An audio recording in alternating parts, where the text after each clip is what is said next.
Bien, los últimos domingos venimos hablando acerca del amor del Padre, ¿sí?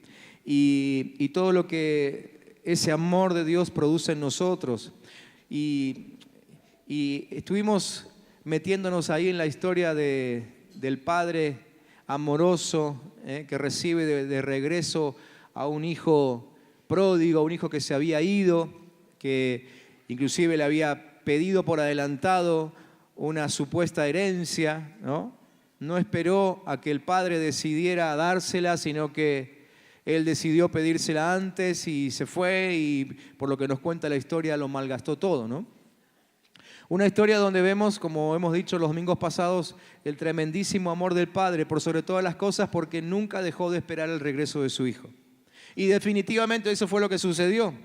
El hijo volvió. El tema es que no estamos hablando esto los domingos simplemente para recordar una historia que la gran mayoría de nosotros la sabemos bien, sino que estamos hablando de eso porque la verdad es que hasta el día de hoy todavía persevera entre nosotros una especie de espíritu de hijo pródigo, ¿no? Es decir, como que el espíritu de aquel que no sé en qué año habrá vivido, todavía hasta el día de hoy sigue actuando y trabajando en medio de la gente y haciendo que la gente se sienta como que no tiene identidad, como que no tiene padre, ¿no? Como que no sabe de dónde viene, ¿sí? Y eso trae unos problemas increíbles entre nosotros, no solamente en la iglesia, sino en la sociedad toda, ¿no? El hecho de tener personas que no saben de dónde vienen, tampoco saben a dónde van, porque nadie estuvo ahí en el momento en que se necesitaba instruirlo y darle metas y darle objetivos. Así que ese espíritu de hijo pródigo produce desorden en la vida de la gente, produce desolación, produce sufrimiento, una sensación de constante soledad, ¿no? A pesar de estar rodeado muchas veces de gente, la verdad es que este espíritu hace que nos sintamos siempre solos. Ese es el espíritu del hijo pródigo, ¿sí? Pero estamos predicando esto justamente para romper con ese espíritu, para romper con esos argumentos, romper con esas marcas, por lo menos en nosotros, y llevarnos un mensaje para transmitir a aquellos que nos rodean, que quizás estén sufriendo lo mismo, ¿sí? Esa es la intención, romper las marcas del hijo pródigo. Entonces dijimos que el Padre rompe esas marcas, en primer lugar, poniendo sobre nosotros una vestidura nueva. Ese mensaje es de hace 2 domingos atrás. Tendrán que buscarlo en el canal de YouTube si no lo vieron, ¿no? Pero ahí está la grabación. Lo primero que hace es darnos una vestidura nueva, es decir, cubrirnos, cubrir nuestra desnudez, decíamos ese domingo, ¿no?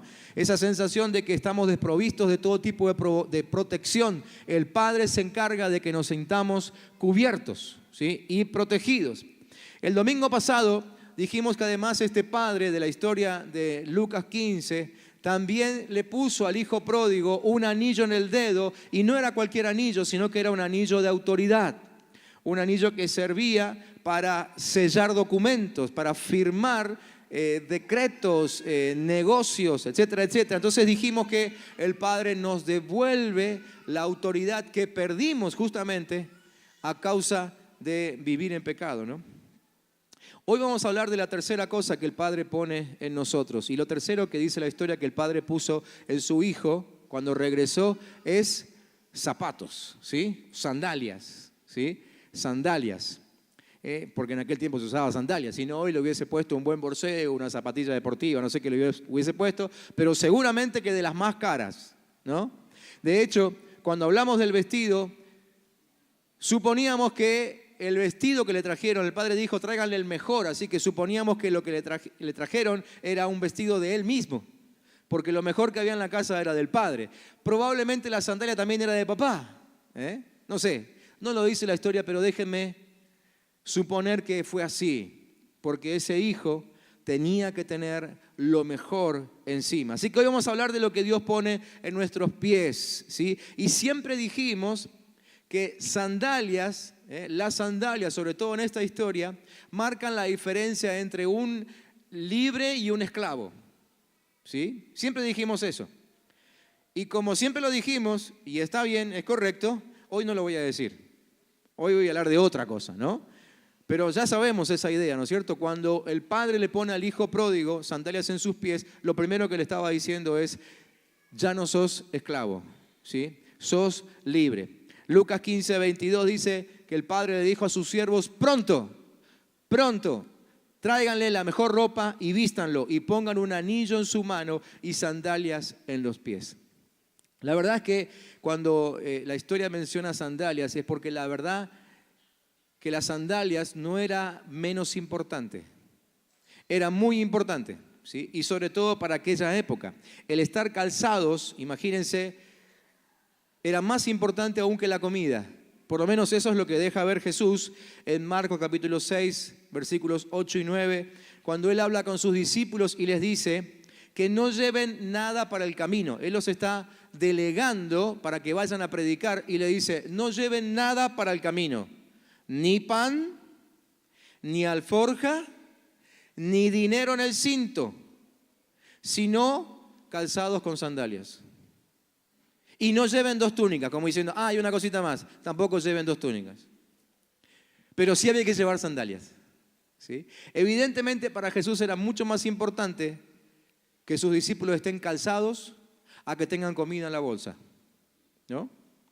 En aquel tiempo el calzado era muy importante, no solamente porque los caminos no eran los que tenemos hoy. Hoy inclusive vemos que la gente anda descalza en la calle, en nuestras calles, ¿no es cierto?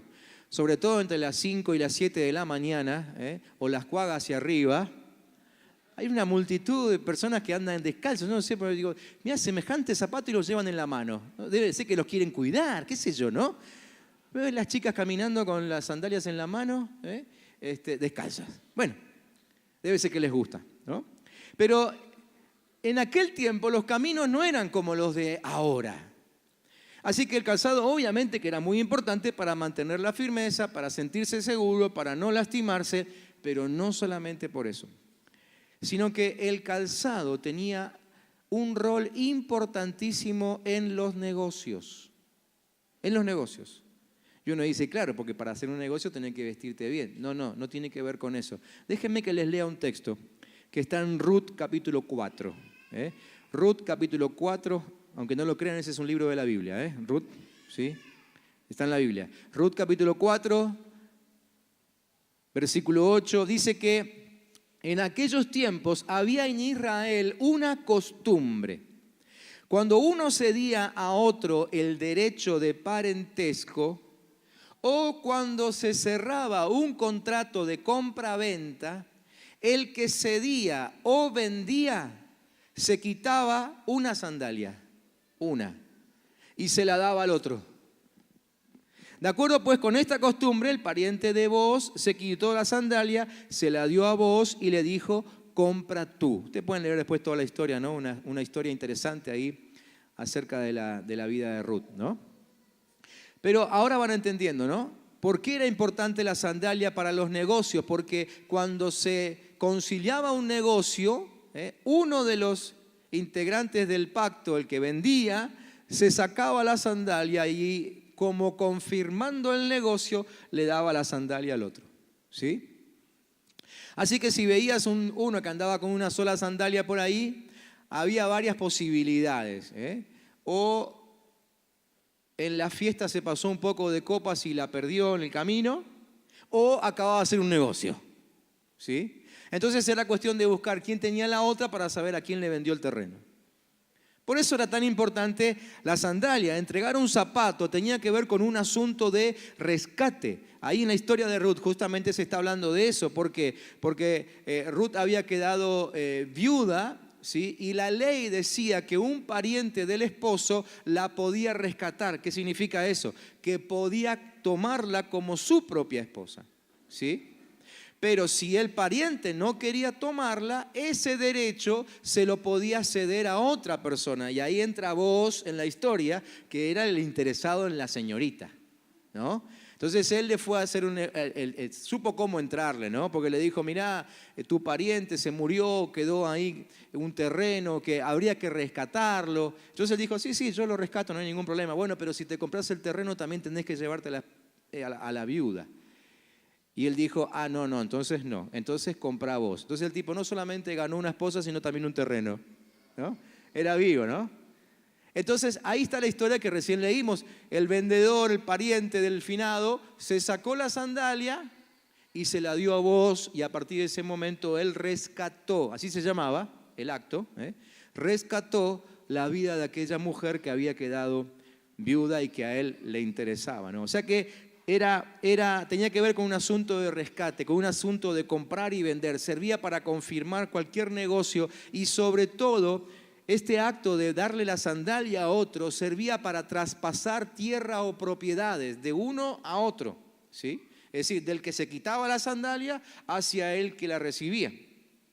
De hecho, había un dicho en Israel, que quizá alguno de ustedes lo leyó y lo pasó por arriba, está ahí en Deuteronomio capítulo 25, ¿sí? Donde se habla acerca de aquel que no quiere rescatar a un pariente, ¿sí? Entonces, el que no quería hacerse cargo de un pariente, de una parienta en este caso que había quedado viuda, se decía que iba a perder su tierra y que su territorio se llamaría la casa de la sandalia quitada. O sea que si no se quería hacer cargo de la mujer, le ponían un cartel en el frente que decía la casa de la sandalia quitada. Así de importante era la sandalia, el zapato, en una negociación, ¿sí? Entonces, al hablar de traspaso de tierra, eso significa para nosotros hoy, espiritualmente hablando, que nuestros pies van a pisar otro territorio.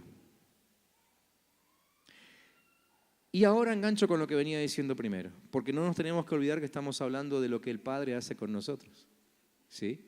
Y hemos tomado la historia del hijo pródigo para entender lo que Dios también a nosotros nos da. No solamente el Padre le dio zapatos a aquel hijo y le estaba diciendo, a partir de hoy todo mi territorio te pertenece, sino que eso es lo que hace el Padre Celestial con nosotros. Él nos pone sandalias y nos dice, a partir de hoy vas a caminar en mi terreno, en mi territorio, yo te lo cedo. ¿Se entiende?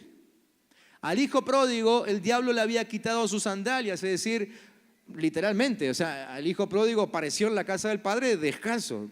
Cuando él se pone a vender cerdos, evidentemente su condición cambió y dejó de ser dueño y pasó a ser empleado o siervo, no sé cómo lo llamarían, pero en el trajín quizás vendió hasta las sandalias. Así llegó a la casa de papá, descalzo. Entonces, el diablo le había quitado su sandalia, es decir, lo había descalzado y le conquistó su territorio, le conquistó su tierra espiritual, conquistó su terreno en su corazón. ¿Y a cuántos creyentes hoy le pasa exactamente lo mismo? El diablo camina por lo que antes era el territorio de ese hijo de Dios, porque lo perdieron, por distintas razones, ¿no? Pero lo perdieron. Y aquí es cuando podemos incluir todo lo que alguna vez perdimos como posesiones, como posiciones, relaciones, ministerios, lo que alguna vez fue nuestro, lo que alguna vez estuvo bajo nuestro control, alguna vez quizás servimos en eso, hoy lo perdimos a causa de que el diablo nos engañó, nos dejamos engañar, no importa, pero lo perdimos. Entonces, en ese asunto somos como el hijo pródigo, somos descalzos, andamos descalzos, ¿sí? Porque el diablo es el que ahora camina en esos territorios. Al pródigo le quitaron su derecho, le quitaron su territorio, le quitaron su herencia, le quitaron su dimensión. Todo eso significaba el zapato, ¿no? La sandalia en aquel tiempo. Hay distintas historias donde aparece esto de las sandalias en la Biblia y quiero solamente poner algunos ejemplos para que terminemos de entender el concepto. Por ejemplo, en Isaías 20, el Señor le anuncia a Israel acerca de una cautividad que muy pronto iban a sufrir. Isaías capítulo 20 dice que en el año en que el comandante vino a Asdod, cuando Sargón, rey de Asiria, lo envió y peleó contra Asdod y la tomó. En aquel tiempo el Señor habló por medio de Isaías, hijo de Amós, diciendo... Le habla al profeta, ¿sí? Al profeta le va a hablar y le dice, ve, quítate el cilicio de tus lomos y desata las sandalias de tus pies. Y el profeta así lo hizo y anduvo desnudo y descalzo. Entonces el Señor le dijo, y ahí es cuando empieza a soltar el mensaje sobre todo el pueblo, dice, tal como mi siervo Isaías ha andado desnudo y descalzo por 3 años como señal y símbolo contra Egipto y contra Cus, así el rey de Asiria llevará a los cautivos de Egipto y a los desterrados de Cus, jóvenes y viejos, desnudos, descalzos y descubiertas las nalgas, para vergüenza de Egipto. Entonces se desanimarán y se avergonzarán a causa de Cus, su esperanza, y de Egipto, su jactancia. ¿Sí? Así que quitarle las sandalias significaba entrar en vergüenza. Lo que muchos hijos de Dios han sufrido. Quizás por lo mismo que hizo el hijo pródigo, ¿no? Adelantarse a los planes de Dios, comportarse con rebeldía, irse de la casa del Padre, alejarse de su intimidad. Por cualquiera de esas razones o por todas juntas, el diablo nos quita la sandalia y nos hace entrar en un tiempo de tremenda vergüenza. El Señor en un momento ordenó que liberen a los cautivos. Así que otro pasaje en 2 de Crónicas capítulo 28 versículo 15 dice que se levantaron los hombres que habían sido designados por nombre y tomaron a los cautivos. El Señor les había dado orden que los liberen. Dice, tomaron a los cautivos y del botín vistieron a todos los desnudos y les dieron vestidos y sandalias. Les dieron de comer y de beber y los ungieron y condujeron en asnos a todos los débiles y los llevaron a Jericó. ¿Sí?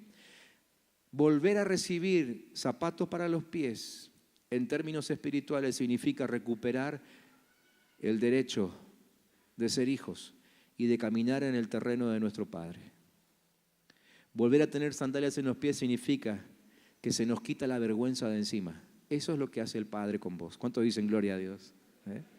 Eso es lo que hace el Padre Celestial. El Padre quiere calzarnos. Los pies obviamente son nuestro punto de apoyo. Los pies del hijo pródigo lo habían llevado a una tierra lejana donde se apoyó en personas y cosas que lo llevaron a la destrucción, a punto de llegar a la ruina completa. Quedó literalmente cautivo y desterrado. Ahí malgastó toda su herencia. Por eso cuando el hijo vuelve a la casa del Padre, lo primero que dice el Padre, la primera palabra que aparece en ese párrafo es: pronto, pronto, apúrense. Y es lo que el Padre quiere hacer con nosotros. Él quiere apurar el trámite para que no sigas en vergüenza, para que el diablo no te siga humillando, para que no te siga usando, para que no se siga aprovechando de tu tierra, de tu herencia, de tu pertenencia, ¿me entienden? Así que el Padre dijo pronto y lo calzó para que recuperara su territorio. Es decir, en ese momento que estaba haciendo el Padre lo estaba traspasando a otra dimensión. Él venía de una dimensión de miseria, de una dimensión de pobreza, de una dimensión de dolor, de vergüenza. Y el Padre lo estaba traspasando a una nueva dimensión, la suya propia. La suya propia. Eso es lo que Dios quiere hacer con vos. Traspasarte de la dimensión donde estás ahora, quizás sufriendo, y pasarte a la suya propia. Que puedas caminar en su territorio. Si el Padre no nos calza, no podemos recuperar nuestro territorio. No podemos volver a esa dimensión espiritual original donde Dios siempre quiso que estuviéramos.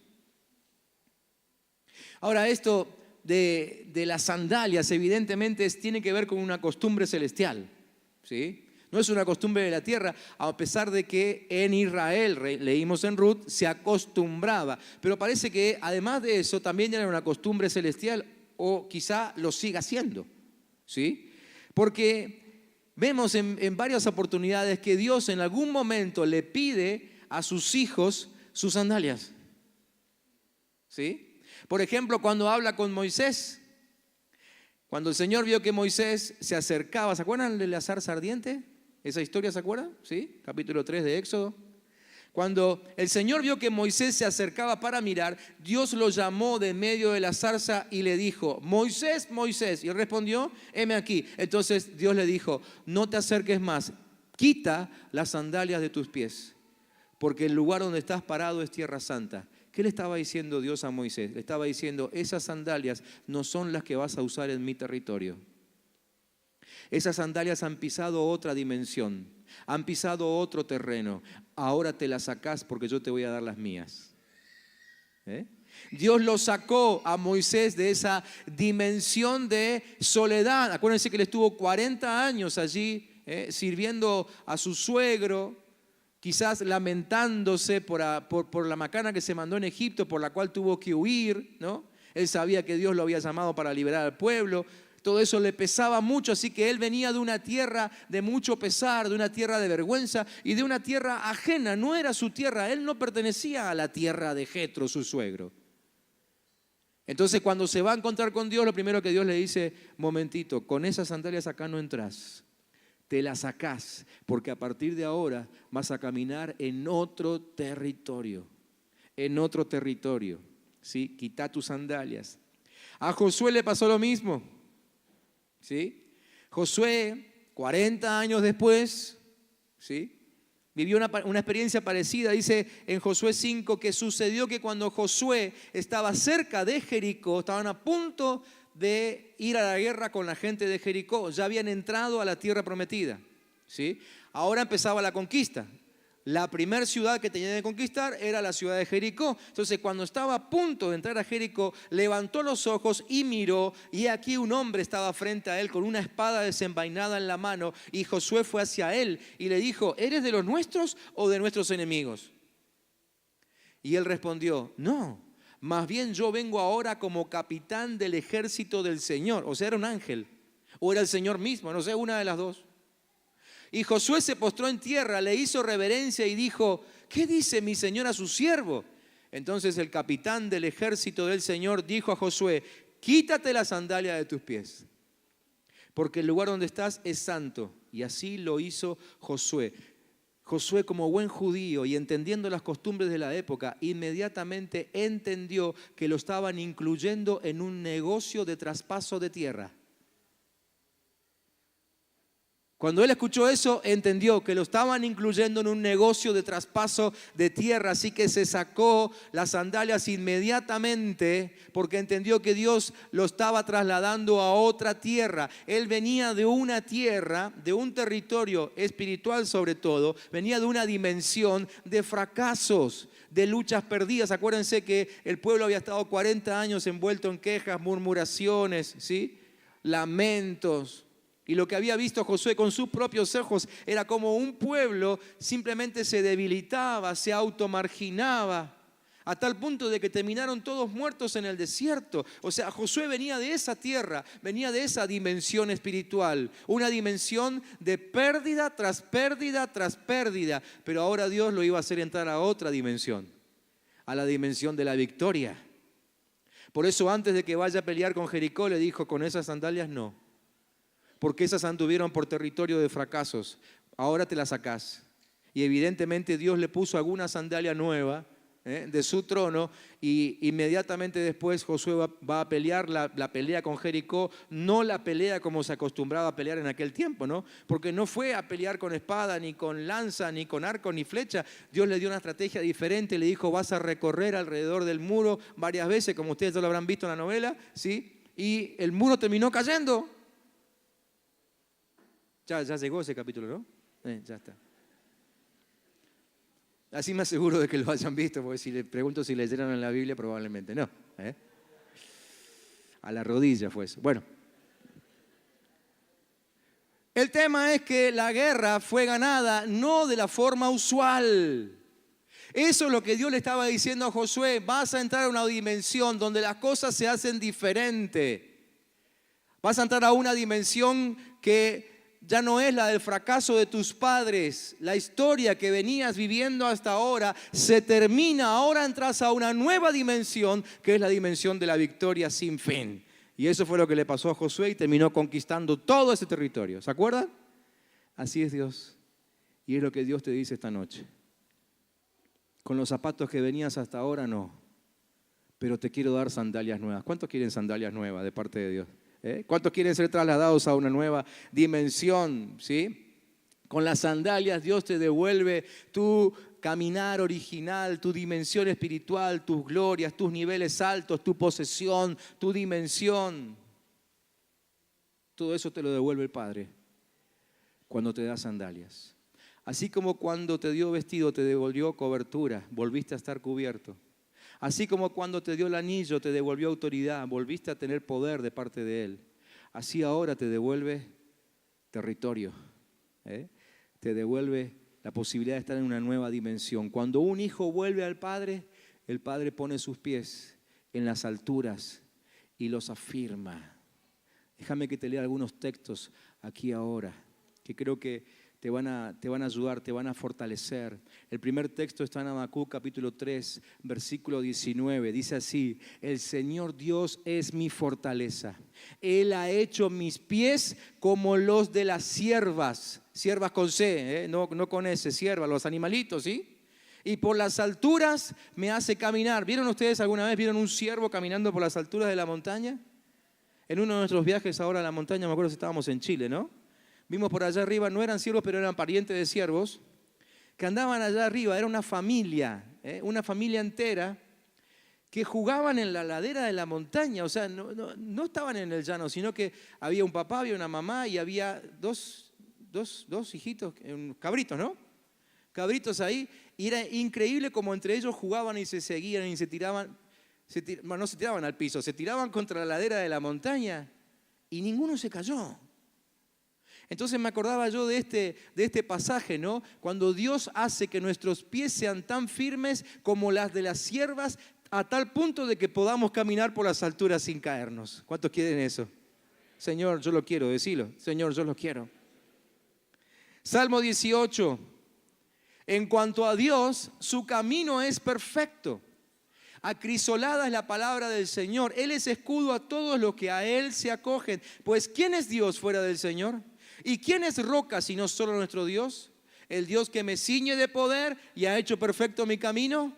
Él hace mis pies como de ciervas y me afirma en mis alturas. Otra vez, el mismo texto, ¿sí? Los pies de ciervas hablan de una velocidad, que Dios da a su pueblo para escapar de los enemigos.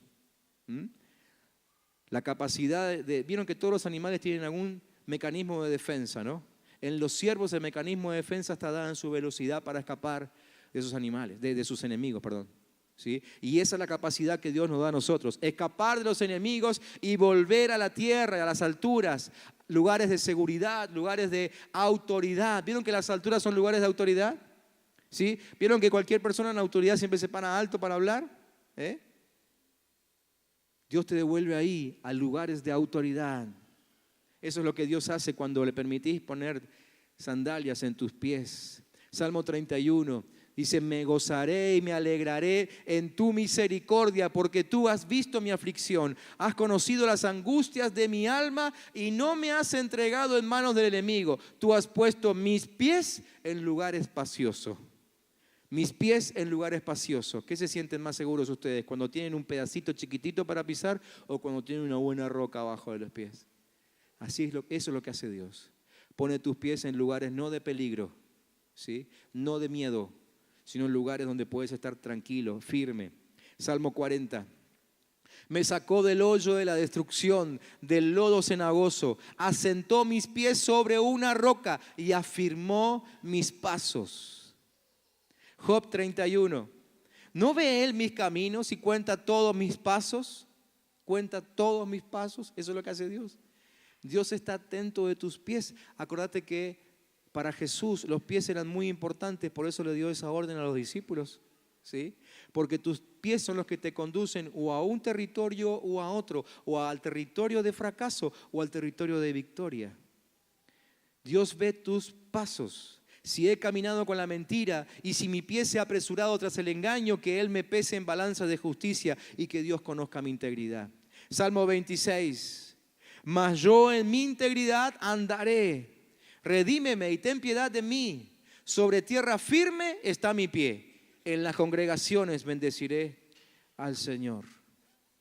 Y la que quiero leerles ahora, que está en Ezequiel 16, es una palabra tremenda, tremenda. El Señor está creo que relatando cómo Él nos ve a nosotros mismos y cómo Él ve el encuentro entre nosotros y Él. Dice así: yo pasé junto a ti y te vi revolcándote en tu sangre. ¿Sí? No se asusten, está hablando de un bebé que acaba de nacer, pero que ha sido abandonado. de ese revolcarse en la... ¿Vieron que el bebé cuando nace viene envuelto, ¿no?, en su sangre y hay que limpiarlo inmediatamente? La mayoría de las madres por ahí no lo ven porque se lo llevan enseguida para limpiarlo. Está hablando de que así es como nos vio Dios, como un bebé que acaba de ser abandonado. Mientras estabas en tu sangre te dije, vive. Sí, te dije, vive. Te hice tan numerosa como la hierba del campo y creciste, te hiciste grande y llegaste a la plenitud de tu hermosura, pero estabas desnuda y descubierta. Entonces pasé junto a ti, extendí mi manto sobre ti y cubrí tu desnudez. ¿Qué es lo primero que hizo el padre con el hijo pródigo? Le puso vestido, cobertura, ¿sí? Dice, pasé junto a ti, extendí mi manto sobre ti y cubrí tu desnudez. Te hice juramento y entré en pacto contigo, declara el Señor. ¿Qué fue lo segundo que le dio Dios al hijo, el padre al hijo pródigo? El anillo, que dijimos que era señal de ¿qué? De pacto. Entré en pacto contigo, fuiste mía. Era un pacto de posesión. Te lavé con agua, te limpié la sangre y te ungí con aceite. Te vestí con tela bordada y puse en tus pies sandalia de piel de marsopa. La piel de marsopa es la misma piel que se usó, es piel de tejón, la misma piel que se usó cuando Dios mandó a hacer el tabernáculo. Dios le dijo a Moisés que lo haga con piel de tejón o piel de marsopa, es lo mismo. Porque ese lugar iba a ser lugar de intimidad entre Dios y su pueblo. Dios te pone sandalias de piel de marsopa porque quiere tener intimidad con vos. ¿Cuántos le dan un aplauso al Padre? Gloria a Jesús. Sí, Señor. Este último pasaje incluye limpieza, obviamente, ¿no? Dios tuvo que limpiar a ese bebé abandonado. ¿Sí? Y creo que también lo tienen que haber hecho con el hijo pródigo antes de vestirlo, ¿no? Porque me parece que, por el video que vimos el primer domingo, me parece que venía bastante con cúmulo de falta de baño, ¿no? Lo tienen que haber limpiado primero antes de poner la ropa del padre, además iban a ir a una fiesta inmediatamente. Así que la limpieza está incluida, y cuando alguien ha sido limpiado por Dios, escucha bien esto, cuando alguien ha sido limpiado por Dios, ya deja de ser común y pasa a ser un apartado por Dios y para Dios. No necesitas ser un pastor o un apóstol o un profeta o un líder para ser apartado por Dios. Cuando Dios te limpia, a partir de ese instante ya sos un apartado, sos un consagrado. Cuando Dios te ha lavado, dejas de ser alguien común, Deja de ser como dice la propaganda, un tipo común, ¿sí?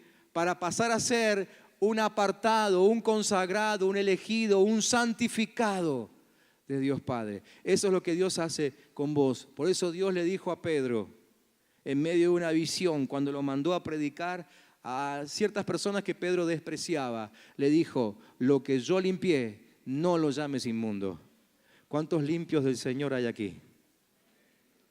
¿Hay alguien que está limpio por el Señor aquí esta noche? 5, 6, 7. Los demás todavía no han sido limpiados. ¿Cuántos quieren ser limpios por el Señor ahora mismo? ¿Quieren ser limpios? A ver, los que levantaron la mano primero, bájenla ahora. Ahora, los que no la levantaron y quieren ser limpios, levanten la mano. Porque vamos a orar ya mismo. Me preocupa que no levanten la mano por creer que no tienen limpieza. Ya. Señor, en nombre de Jesús, oramos para que estos hermanos con las manos levantadas ahora mismo reciban tu limpieza y sientan que están limpios, que venga sobre ellos fe para creer que hay limpieza de Dios sobre sus vidas, que los has lavado con tu sangre y que ya no hay nadie que los pueda llamar inmundos, ya no hay diablo que los pueda tratar de sucios, de viles. Tú los has limpiado, Padre, en el nombre de Cristo Jesús. En el nombre de Cristo Jesús. Ahora vuelvo a preguntar, ¿cuántos limpios por Dios hay aquí esta noche? ¿Cuántos pueden levantar la mano y decir, yo soy un lavado por el Señor? Dale un aplauso al Señor. No por tu limpieza, sino por la del hermano que tenés al lado. Sí, Señor. Dejamos de ser comunes. Dejamos de ser comunes. Esto es lo que hace el Padre. El Padre quiere ponerte en una nueva dimensión, quiere que ya no camines en territorio de fracaso, de dolor, de miseria, de esclavitud. No quiere. El hijo pródigo era esclavo de alguien que lo contrató para cuidar chanchos. Quizás tu esclavitud no es como esa. Quizás tenés trabajo, a diferencia del hijo pródigo. Quizás tenés un mejor trabajo. Quizás tenés un muy mejor trabajo. Pero seguís esclavo de aquello con lo cual el diablo te ató. Y sentís que te cuesta ser libre, sentís que aunque te va bien en la vida, no sé, económica, por marcar una diferencia con el hijo pródigo nada más, pero en tu corazón sentís que sos todavía esclavo, esclavo de pensamientos, esclavo de sensaciones, esclavo de emociones, esclavo de pasiones desordenadas. Sos esclavo de la sensación de soledad. El hijo pródigo sufría de eso. Sos esclavo de la sensación de miseria. De eso sufría el hijo pródigo. Quiero decirte que hoy el Padre viene aquí para quitar todo eso, para limpiarte y ponerte sandalia en los pies para que puedas entrar a una nueva dimensión. ¿Lo pueden entender? ¿Lo pueden entender? Yo quisiera que esta noche terminemos ministrando el amor del Padre, pero lo vamos a hacer de una manera diferente. Y les quiero pedir que todos participen de esto, los quiero invitar a que todos participen de esto. Porque lo que vamos a hacer esta noche simplemente es ministrar el amor del Padre a través de un abrazo. Y yo les voy a pedir que todos ustedes se junten con su líder de grupo de crecimiento. Y su líder ya sabe lo que tiene que hacer. Pero vamos a hacer esto. Y vamos a inundar este momento mientras seguimos adorando, porque el líder va a ir abrazando a uno por uno. No los va a abrazar como quien los saluda. Los va a abrazar como quien ama. Queremos transferir este amor esta noche. Así que empiecen a juntarse con su líder.